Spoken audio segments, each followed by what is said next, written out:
What if that's real? What kind of evidence is there for that? And what I found was amazing. So-called gravity does not exist.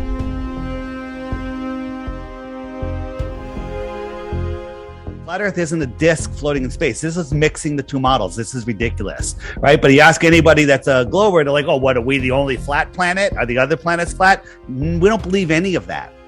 And when we actually apply science to what we see in the sky, we realize that we can't be seeing what they're telling us. Every branch of science, too, throughout all of history, has always thought that their crap was 100% right, and they've always been proven wrong, depending on the time period, archaic, so on and so forth. Right, They've always been proven wrong. Always. Neil deGrasse Tyson goes around telling people that science is true whether or not you believe in it, and there's not a more patently absurd false statement that one person could say.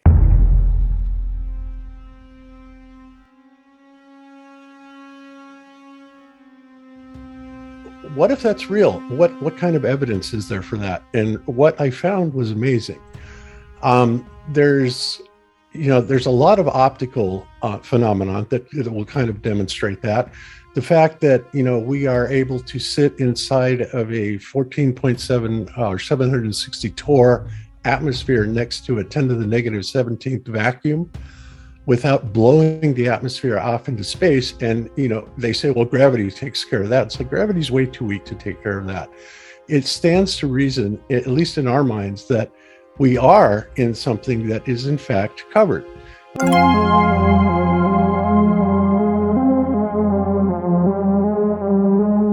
People say, well, what difference does it make? I still have to go to work. Well, that's how they got us. In school, they tell us that we only use 10% of our brains. Well, that's the objective of school, is to shut down the 90%, the creativity, the connection to nature, the connection to source, or whatever you want to call it. They don't want us using that. They don't want us doing vortex mathematics and sacred geometry. They don't want us expanding our minds and using our imagination, because that could challenge their authority. So they put us into the 10% slave mentality, and they have us spinning out of control where an asteroid's going to take us out. That's not going to happen. We're running out of water. There's infinite water. We're running out of food. That's ridiculous. We're overpopulated. Biggest joke in the world.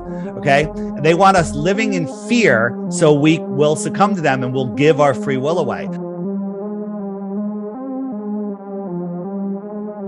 You take a telescope, you point it at the stars, and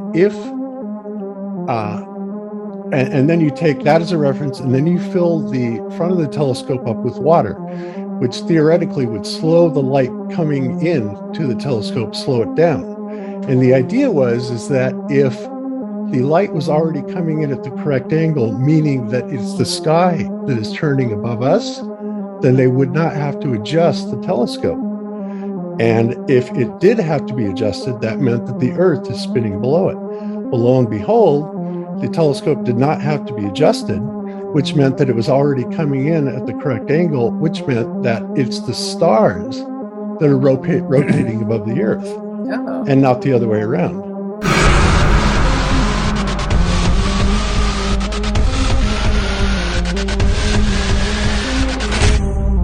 Basically, we live on the dielectric inertial plane of the Earth.